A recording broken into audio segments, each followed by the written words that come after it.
위하여 쌓아두신 은혜가 있다, 그 말이에요. 그러니까 여호와 하나님,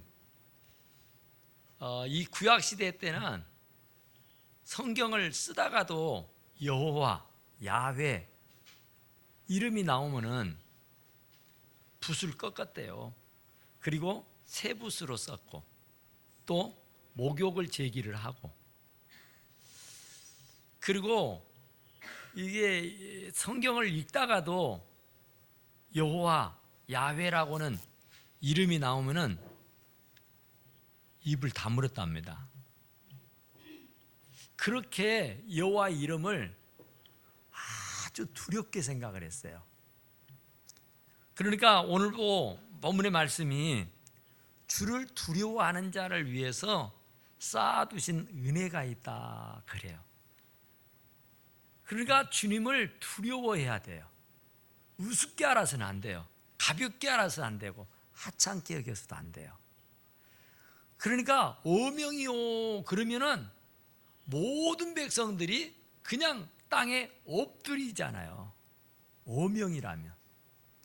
상감마만 압시오 하면은 길을 가던 사람들도 전부 다 넙죽 절을 하잖아요.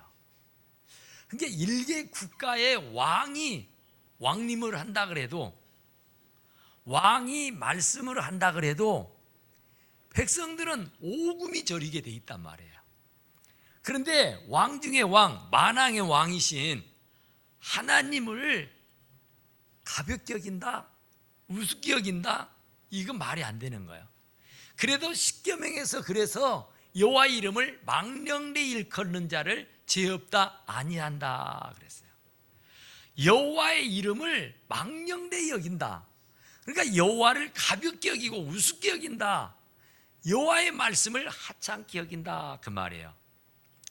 성경에 보면은 에덴 동산의 사건이 나옵니다. 하나님께서 정말로요 심혈을 기울여서 에덴 동산을 지으시고 만드셨어요. 심히 보기에 아름답더라 그랬어요. 그리고 하나님께서 아담과 하와를 만드셔서 그 땅을 다스리게 하신 겁니다. 얼마나 좋았는지 사시사철 아름다운 초목, 아름다운 과실이 맺어서 시시때때로 먹고 살 수 있도록 하셨댔습니다. 수고하지 않아도, 애쓰지 않아도, 피땀 흘리지 않아야 해도 먹고 사는데 아무런 지장이 없었어요. 그러니까 그 에덴 동산에는 정말로 아름다운 과실들이 사시사철 맺혀 있어서 어느 것이고 내 마음대로 따먹을 수 있게 해주셨습니다. 그런데 하나님이 하나는 에덴 동산 중앙에 있는 선악을 알게 하는 나무의 실과는 따먹지 말라, 먹는 날에는 정령 죽으리라 그랬어요. 5만 열매가 다 있어요. 5만 가지 열매가 마음껏 네 임의대로, 네가 먹고 싶은 대로 네가 다 따먹어라. 허나 이 에덴 동산 중앙에 있는 선악을 알게 하는 그 선악과만큼은 먹지 마라. 먹으면 너 정령 진짜 꼭 죽는다 그랬어요. 그랬으면 이제 이후 여하를 불문하고 동산 중앙에 있는 선악과는 보지도 말아야 돼요. 눈길도 안 돌려야 돼요. 궁금하겠죠. 대체 저 열매가 무슨 열매길래 저걸 먹으면 죽는다고 할까? 궁금증이, 호기심이 유발될 수 있어요. 그래도 하나님의 말씀이 먹지 말라고 했으니까 아예 쳐다보지도 말아야 돼요. 그런데 뱀이 벌써 알고는 아담에게 옵니다. 아담아, 저 선악과 너 먹지 말라 그랬지? 먹으면 네 눈이 밝아져서 하나님처럼 돼. 그래서 먹지 말라고 그랬어. 먹어봐. 먹어보면은 너 하나님처럼 된다니까. 하나님이 어떤 분입니까? 말씀으로 천지를 창조하신 창조주 하나님이 아닙니까? 나의 조물주 아닙니까? 나를 있게 하는 근본이 아니냔 말이에요. 그런데 피조물이, 하찮은 하나님의 지음받은 인간이 선악과를 먹으면 눈이 밝아져서 하나님처럼 된다? 이건 천부당 만부당하는 속임수예요. 말도 안 되는 겁니다. 그렇다고 해서 하나님이 그걸 먹지 말라고 했겠냔 말이에요. 먹으면 안 되기 때문에 먹지 말라고 한 겁니다. 그런데 뱀이 꼬드겨요. 유혹을 합니다. 그러고 나서 선악과를 보니까 먹음직도 하고 탐스럽기조차 했다. 보암직도 하고 먹음직도 하고 탐스럽기조차 했다 그래요. 저거 먹으면 진짜 눈이 밝아져서 하나님처럼 될까? 그런다니까 그렇겠지 하고는 그 사탄의 유혹에 넘어가죠. 하나님을 두려워하라. 하나님의 주신 말씀을 두려움으로 받아서 이후 여하를 불문하고 그 하나님 말씀을 지키고 행하고 살아야만 하는데, 하나님의 말씀을 가벼이 여겨서 사단의 말에 유혹이 되어서 결국은 선악과를 더 따먹어 버리고 맙니다. 그것은 하나님을 두려워하는 마음이 없었어요. 사실 하나님이 두려우면 감히 하나님이 먹지 말라는 선악과를 먹었겠냔 말이에요. 하늘이 두렵지 않느냐? 천벌받을. 그러니까 하나님이 두렵게 여겨지면은 절대로 하나님의 말씀을 거역할 수 없는 거예요. 그런데 이 아담은 하나님을 두려워하는 마음이 사라져 버렸고, 다만 탐심이 생긴 겁니다. 하나님처럼 된다는 그 말에 혹하는 거예요. 진짜 정말 그럴까? 그래서 본인도 모르게 그 욕심에 사로잡혀서 선악과를 따먹어 버리고 마는 겁니다. 야고보서 1장 14절 15절의 말씀에 오직 각 사람은 시험을 받은 것은 자기 욕심에 끌려 미혹됨이니 그랬어요. 자기 욕심에 욕심에 끌려 미혹된 거라고요. 욕심이 잉태한 즉 죄가 되고 죄가 장성한 즉 사망을 낳는다 그랬어요. 그러니까 욕심이 잉태하면 반드시 죄가 되고 죄가 되면 죽음이 오는 거예요. 그래서 그 선악과를 먹지 말라고 했으면 안 먹어야 돼요. 그런데 먹고 나니까 결국은 어떤 결과를 가져오게 되느냐? 눈이 밝아졌어요. 사단의 말대로 내 눈이 밝아져서 하나님처럼 된다 그랬잖아요.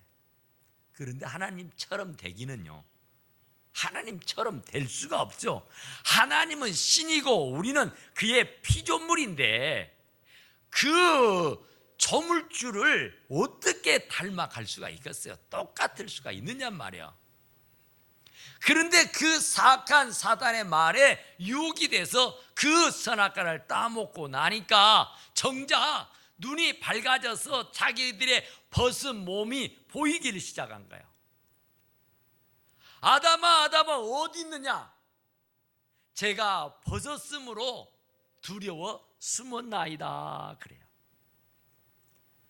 죄를 지으면 두려움이 와요. 죄를 지으면 꼭꼭 숨게 돼 있습니다. 그러니까 하나님께서 선악을 알게 하는 선악과를 먹지 말라고 해서 안 먹었을 때는 하나님과 마음껏 소통이 됐어요. 하나님과 멋진 관계를 유지하고 살았단 말입니다. 벗고 살아도 부끄러운 줄 몰랐어요. 벗고 살아도 창피한 줄 몰랐어요. 벗고 살아도 아무런 문제가 없었단 말입니다. 그런데 먹지 말라는 선악과를 딱 따먹고 나니까 이게 웬 겁니까? 두려워서 숨어버렸어요. 두려워 숨어버렸나이다 그러잖아요. 그러니까 결국은 정령 죽는다 그랬잖아요. 하나님은 한번 내뱉은 말은요 쥐어 닫는 법이 없습니다. 하나님은 인생이 아니기 때문에 그 내뱉은 말을 취소하는 법이 없어요. 반드시 지키게 돼 있단 말입니다. 그래서 결국은 아담과 하와가 그 선악과를 먹고 난 연후에 세상으로 추방을 시켜버립니다. 너는 이 에덴 동산에 살 자격이 없어. 하나님의 명령, 하나님의 말씀을 거역했기 때문에. 그래서 그 생명을 세상으로 내쫓아버립니다. 그래서 이제 세상에 그냥 내쫓아버린 것이 아니라 땅에는 엉겅퀴와 땅에는 가시와 찔레가 자라게 해요.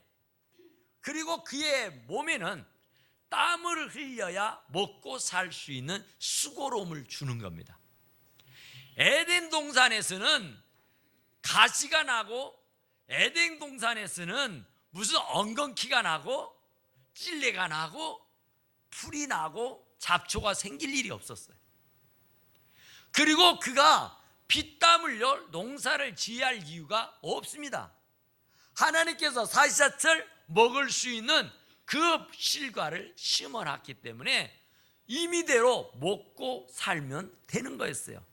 그런데 세상으로 쫓겨와서는 땅을 일구자니 잡초가 가시가 엉겅퀴가 자라서 어떻게 땅을 일구고 살 수 없는 지경이 돼요. 또 그의 이마에 땀을 흘려야 먹고 산다 그랬어요. 머리에 땀을 흘리지 아니하고는 살 수가 없게 돼 버렸어요. 그것이 바로 선악과를 따먹은 죄값이라 그런 얘기예요. 그러니까 아담이 하나님처럼 된다는 그 교만함, 하나님처럼 될 수 있다고는 그 오만함이 결국은 그를 그런 불행을 자초하게 만들었다 그런 얘기예요. 그러니까 마귀의 말에 속아서는 안 되려. 이 마귀는 자꾸 우리를 속여 먹는단 말입니다. 그럴싸한 말로 포장을 하여 눈이 밝아져서 하나님처럼 된다니 얼마나 좋은 겁니까? 그보다 더 좋을 수가 없죠. 그런데 그게 사단의 속임수였다니까요. 욕심이 잉태한 즉 죄가 되고 죄가 장성한 즉 사망을 낳아요. 결국은 죽음을 자초하는 거예요. 선악을 알게 하는 선악과를 먹으면 네가 먹는 날에는 정령 기필코 없고 반드시 죽는다 그랬어요. 그랬는데 사단이 와서 안 죽는데요. 사단이 와서 하나님처럼 된다는 거예요. 그 말에 속아서 그 선악과를 먹음으로 말미암아 결국은 그가 추방을 당해서 불행을 자초하게 되었다 그런 얘기죠. 하나님을 두려워하는 마음이 없어서 그래요. 하나님이 두려우면은 어떻게 하나님의 명령을 거역하고 선악과를 입에 따 넣겠어요? 하늘이 두렵지도 않느냐? 하늘이 무섭지도 않느냐? 하나님이 눈을 벌겋게 뜨고 우리를 보고 계시는데 어떻게 하나님의 면전에서 그런 죄를 자행자제할 수 있느냐 그런 얘기예요. 그건 내 자의보다는 사단이 옆에 와서 꼬드겨요. 이런저런 사람들이 와서 유혹을 해요. 이런저런 환경과 조건이 그런 길로 밀어가게 돼요. 그럴지라도 하나님의 명령, 하나님의 말씀을 가슴팍에 새겨놓고 하나님의 말씀과 어긋지고 하나님의 말씀과 위배가 되면은 죽어도 입에 쳐 넣어주면서라도 먹으라고 해도 안 먹어야 됩니다. 그러니까 수많은 순교자들이 한 번만 절을 해라, 한 번만 부인해라, 그러면 너 산다, 안 죽는다 해도요 하나님의 말씀이 정령 죽는다고 그랬잖아요. 나 외에 다른 신을 잊게 하지 마라, 우상 앞에 절하고 섬기지 마라, 안식일을 기억하여 거룩하게 지키라, 여호와 이름을 망령되이 일컬지 마라. 그랬으면요, 이유가 없는 거예요. 이유가, 핑계가 없는 거예요. 변명의 여지가 없는 거라니까요. 변명이 통하나 보세요. 하나님께서 주신 여자가, 또 뱀이 주어서 유혹해서 핑계를 삼잖아요. 정상이 참석이 됩니까? 안 돼요. 누가 뭐라고 해서 내가 어쩔 수 없이 먹었나이다 했지만 그건 말이 안 되는 거라니까요. 하나님이 먹으면 정령 죽는다고 그랬으니까 아무리 뱀이 와서 유혹을 하고 아무리 환경이 처지가 형편이 열악해도 하나님의 말씀은 기필코 반드시 지켜져야만 하는 줄로 믿으시기 바랍니다. 그렇잖아요. 바로 주를 두려워하는 자를 위하여 쌓아두신 은혜, 진짜 우리 가만히 생각해 보세요. 지금까지 우리가 살고 있는 것이 다 하나님의 은혜인 줄로 믿습니다. 내 실력이 아니요, 내 능력이 아니요, 내 힘이 아니에요. 내가 할 수 있는 일이 과연 무엇이 있는가 한번 생각해 보세요. 밥 먹고 죄 짓는 일 외에는요 할 수 있는 게 없어요. 하나님이 능력 주셔서 하루 세끼 거르지 않고 먹고 사는 거지. 하나님이 은혜를 주셔서 내가 사람 노릇하고 사는 것이지, 하나님의 은혜가 떨어져 버리고 하나님의 은혜가 사라지고 고갈돼 버리면요 나는 숨도 못 쉽니다. 이 변화무쌍한 세상에서 내가 살아남는다고요? 이건 아니에요. 그게 아니라니까요. 하나님의 은혜가 아니면 살 수가 없는 게 우리 인생인 줄로 믿습니다. 모두가 다요 하나님의 은혜인 줄로 믿습니다. 우리가 매일같이 차를 가지고 이곳저곳 다닙니다마는 하나님이 돕지 않으면 내가 아무리 근신하고 깨어 있을지라도 옆에 차가 와서 받아버리는 데는 방도가 없어요. 방법이 없어요. 아무리 안전운행 해도 뒤에 차가 와서 부딪히는 데는 방도가 없다니까요. 앞에 차가 잘 가다 급브레이크를 밟으면은요 나는 꼼짝없는 거예요. 그런데도 우리가 아무 사건 사고에 휘말려들지 않고 살고 있다는 것은요 진짜 하나님의 쌓아두신 은혜요 축복인 줄로 믿으시기 바랍니다. 엊그제 저희 집 아이들이 다 모여서 점심 식사를 하러 나갑니다. 그래 이제 지하에 차가 주차되어서 차를 가지러 갔어요. 그런데 차 앞에 이중주차를 누가 해놨어요. 차가 빠지려면 그 차를 밀어내고 가야 되잖아요. 그래서 제가 이제 보니까 조금만 밀면 되겠더라고요. 그래 조금만 밀었습니다. 그리고 제가 운전을 해서 차를 빠져나왔어요. 그런데 아빠 왜? 차 부딪혔어. 무슨 말이야? 전혀 아닌데? 아니 아빠가 하는 게 아니라 아까 내가 조금 밀었는데 엄마가 더 밀어버렸어. 그래가지고 또글또글 굴러가는 것이 앞에 반바가 딱 뒤에 발이 그 스토퍼에 딱 걸려야 되잖아요. 근데 이 링컨이라고는 겁나게 좋은 차가 스토퍼도 안 걸치고 그냥 앞에 쭉 나와 있는 거예요. 그런데 차를 안 몰아본 사람들은 그런 경험이 없으니까 몰라요. 우리는 알아. 딱 보면은 조심해야 되겠다. 근데 뭐 남편 운전하는데 편리를 봐준답시고 붕 밀어버리니까 이 차가 후루룩 기어가가지고 그냥 덩 받아버렸네. 내려가서 보니까 앞 범바를 받아버렸어요. 링컨을. 워메 이건 어쩔 거요. 이제 큰일 나버렸어요. 내가 딱 만져봤더니 이 문제가 생겼어. 다른 차 같으면은 그냥 범버를 다 갈아줘도 갈 수 있어요. 그거 얼마 안 돼. 근데 그놈의 차는 비싼 차라니까 큰일 났네. 전화를 해서 제가 이렇게 이중차 돼가지고 이렇게 밀었는데 그 민차가 그냥 가가지고 때려 받아버려서 그래 조금 이게 상처가 난 것 같은데 좀 오셔서 보셔야 되겠습니다. 제가 지금 밖에 나와 있어서 지금은 뵐 수 없고요. 제가 끝나고 나서 가서 전화 드리겠습니다. 그래요. 예, 그러십시오. 그리고는 이제 차를 타고 밥 먹으러 갔는데 밥이 목구멍에 들어가겠어? 밥 먹으러 갔는데 그 기분이 나겠어? 다 그냥 초죽음이야. 초상집이 돼가지고 담양을 가서 밥을 먹은데 밥이 코로 들어간지 입으로 들어간지 몰라. 우리 아들은 아빠 전화 왔어? 아니. 저도 틈만 있어 지하로 내려가지고 그 차가 나갔는가 안 나갔는가만 보는 거야. 안 나가요 이놈의 차가. 하룻밤 지나도 아무 소식이 없어. 차는 그 자로 있어. 그 다음 날이 됐는데 전화가 왔어요. 대체 어찌고 된 일입니까? 이렇게 해가지고 이렇게 됐다고 그러냐고. 그런데 제가 이 수리점에 와서 서비스센터에 링컨 서비스센터에 뭐 송정리 있답니다. 거기 와서 이렇게 하니까 범버를 뜯어내고 이걸 수리를 하면은 돈이 쏟아지게 생겼습니다. 그래. 돈이 쏟아진다대. 그 사람 말로. 와, 이거 어쩌냐. 그랬는데 그 사장이 그걸 보고는 그냥 붓으로 그냥 이렇게 칠하면은 괜찮을 성 싶습니다. 그랬대.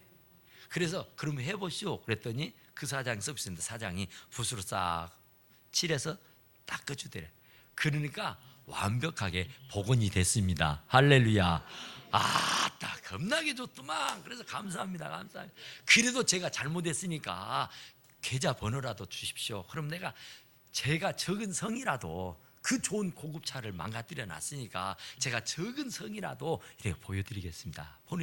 그러니 구자라도 좀 보내주십시오. 그랬더니 아니 그럴 것도 없습니다. 할렐루야.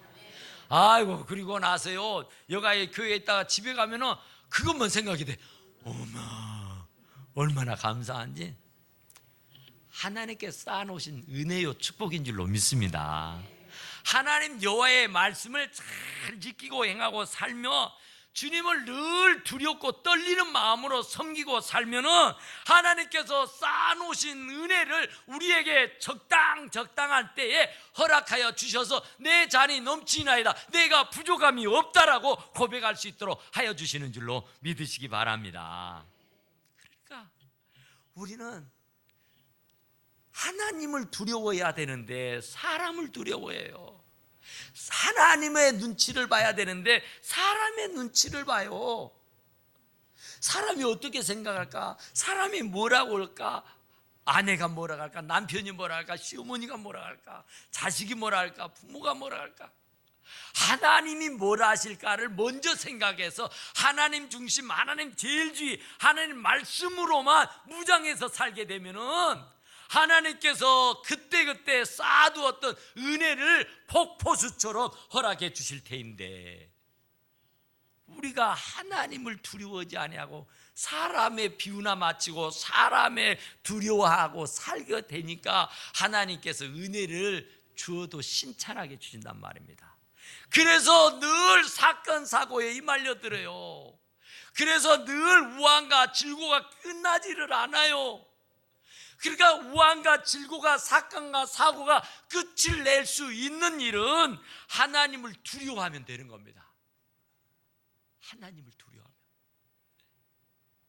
오늘 내가 이렇게 하나님 말씀대로 살지 않았다가 어떻게 될까? 정말로 우리는 하나님을 두려워해야 돼요. 하나님이 우리들의 아버지잖아요. 아버지.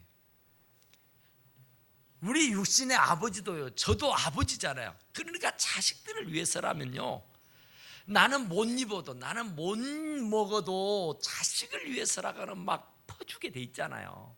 한도 끝도 없이 계산도 안 하고 막 퍼주잖아요. 인간의 부모도 자식이 떡을 달라면 돌을 줄 자가 어디가 있고 생선을 달라면 뱀을 줄 자가 어딨냔 말이에요. 하물며 하늘에 계신 너희 아버지께서 구하는 너희들에게 좋은 것 안 주겠냐. 할렐루야.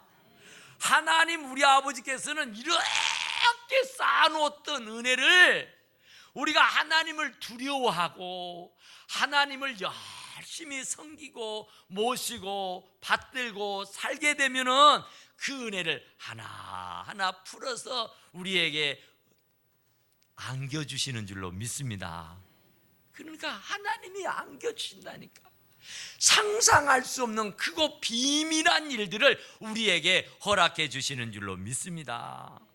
그러니까 우리는 죽게 피하는 자를 위하여 인생 앞에 베푸신 은혜가 어찌 그리 큰지요. 아이고, 정말 하나님의 은혜가요 얼마나 큰지요. 사건도 많고 사고도 많고 우환도 많고 질고도 많잖아요. 아이고, 진짜로 얼마나 변화무쌍한 시대에 삽니까? 그런데 머리털 하나도 상하지 아니하고 눈동자처럼 지켜주시는 하나님이 있어서 우리가 아무 탈 없이 이렇게 잘 살고 있는 줄로 믿습니다. 여러분 한번 가슴에 손 얹고 생각해 보세요. 내가 지금 이렇게 행복하게 사는 것이, 내가 이렇게 부유하고 풍요롭게 사는 것이 내 실력입니까? 내 능력이에요? 하나님의 은혜입니다. 할렐루야. 하나님의 축복이에요. 하나님이 쌓아두신 축복을 나에게 하나하나 풀어서 안겨주신 일인 줄로 믿습니다. 그러니까 우리가 하나님을 두려워하면 돼요. 하나님을 우습게 알고 가볍게 알고 하찮게 여기면 안 돼요.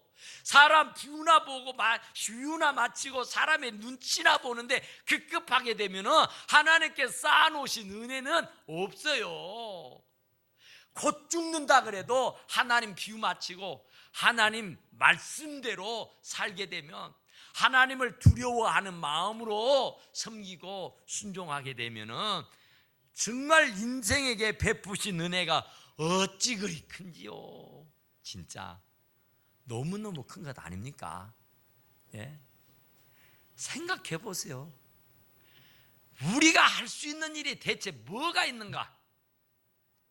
내 능력이 뭐가 있는가? 말하면 실수투성이죠. 솔직하게 뭐 할 수 있는 것이 똑 부러지게 없죠.